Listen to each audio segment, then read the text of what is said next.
The storm rolled across the small town just as he arrived, the kind of storm that feels like it's trying to wash away the past.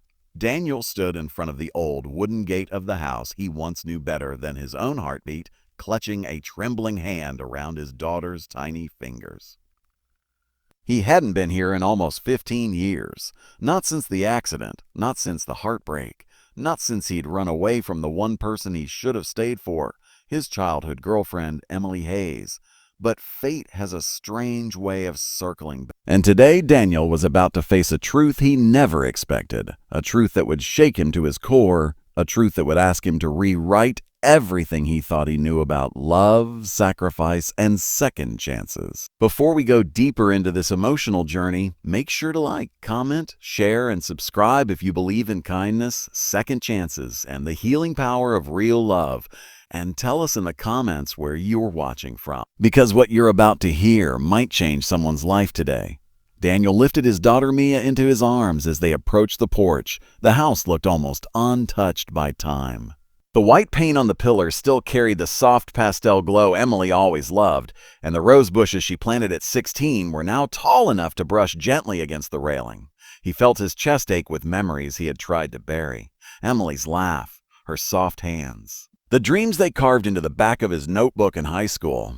The promise he never kept. He rang the doorbell, expecting someone older, someone changed, someone distant. But when the door opened and Emily stepped out, the world seemed to tilt. She looked almost the same. Maybe a little softer around the eyes, maybe a little quieter in her smile, but she was Emily, his Emily, the girl whose heart he once held, then shattered when life dragged him away.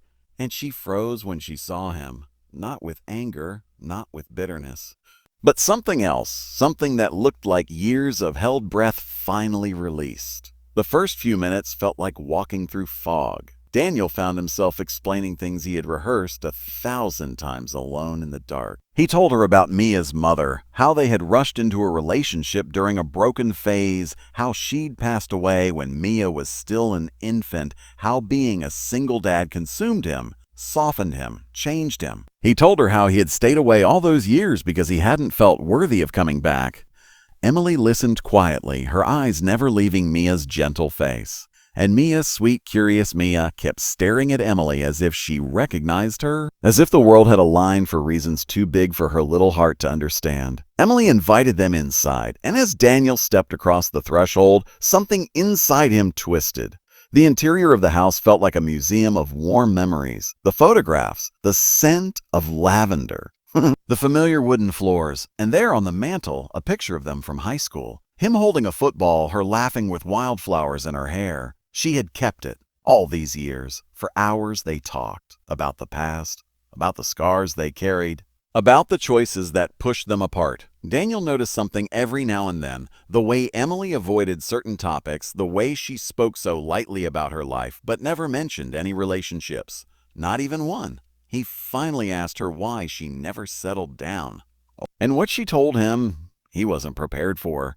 Emily smiled with that same shy softness she had at 16 and told him, in a quiet voice that held years of vulnerability, that she had never been in a relationship after him, that she never found someone who made her feel safe enough, that she never crossed that intimate boundary with anyone, that she was still a virgin. Daniel felt the world stop. This woman, this stunning, gentle, strong woman, had spent years believing love wasn't meant for her anymore. She had loved deeply once, and that once was him, and she had never given herself again. He felt guilt, shock, awe, a strange mix of pain and gratitude, because he knew what that meant. She hadn't been waiting for him. She had been protecting herself. She had been living, but not fully loving, because the one person she loved never came back. The truth weighed on him. He felt unworthy, ashamed. He had lived 1,000 lives since then, while she had kept her heart safe behind walls. No one else was allowed through. But as the night deepened, something changed. Mia crawled into Emily's lap, resting her head against her like she had known her forever. Emily brushed Mia's hair back gently, her fingers trembling, and Daniel watched something open inside both of them, a connection he couldn't explain. For the next few days, Daniel found himself returning to Emily's house again and again, sometimes for coffee, sometimes just for conversation.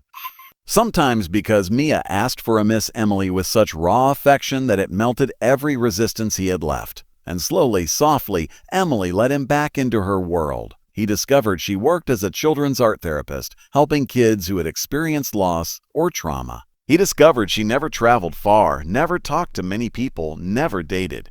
But she filled her time helping others heal. Meanwhile, Daniel was trying to heal from his own emotional battles, the grief of losing his wife, the pressure of fatherhood, the guilt of past choices. One evening, Daniel found himself opening up about the darkest nights he'd endured. The nights he stayed awake with Mia screaming. The nights he felt like he was failing. The nights he wished someone, anyone, could help him breathe. Emily didn't judge. She listened. She cried with him. And when he asked her why she never moved on, she simply said she couldn't force her heart to love someone who didn't feel like home. And in that moment, Daniel realized why fate had brought him back. Weeks passed, their lives intertwined gently, beautifully. Mia painted pictures with Emily, and Emily taught Daniel how to breathe again, how to forgive himself, how to stop running. But Daniel still felt the weight of his past, the fear he would ruin everything again. And Emily, despite her strength, feared giving her whole heart again. She feared being abandoned. She feared breaking twice. Their connection grew stronger, deeper, more inevitable, but so did the fear. And then came the night everything changed. It was raining again. Mia had fallen asleep in Emily's living room after an afternoon of painting. Daniel stood by the window, watching the storm. Emily approached quietly, and Daniel felt her presence like warmth against the cold glass. She reached out and placed her hand near his. Not touching, but close enough to feel the electricity. Daniel turned to her, and in her eyes he saw everything: longing, fear, hope, love, and a lifetime of unspoken words. He finally told her the thing he had carried for years, that he had never stopped thinking about her, that every good memory he had was tied to her, that he didn't come back expecting forgiveness or love, but he was willing to spend the rest of his life earning it. Emily's tears fell, silent and soft, and for the first time in 15 years, she leaned into him. Their foreheads touched, their breaths mingled, and nothing felt rushed. Nothing felt forced. It was slow, raw, emotional, like two broken halves recognizing each other again. They didn't make any promises that night. They didn't rush into anything. They simply allowed themselves to feel again, to trust again, to breathe again. Daniel realized something undeniable. Emily wasn't fragile. She wasn't waiting. She wasn't incomplete. She was stronger than anyone he had ever known. And her purity, her untouchedness, wasn't about innocence or waiting for him. It was about refusing to settle for anything less than real love. And for the first time in years, Daniel felt like he deserved it. If this story has touched your heart so far, please don't forget to like the video, comment, share it with someone who needs hope, and subscribe for more emotional and inspiring stories like this.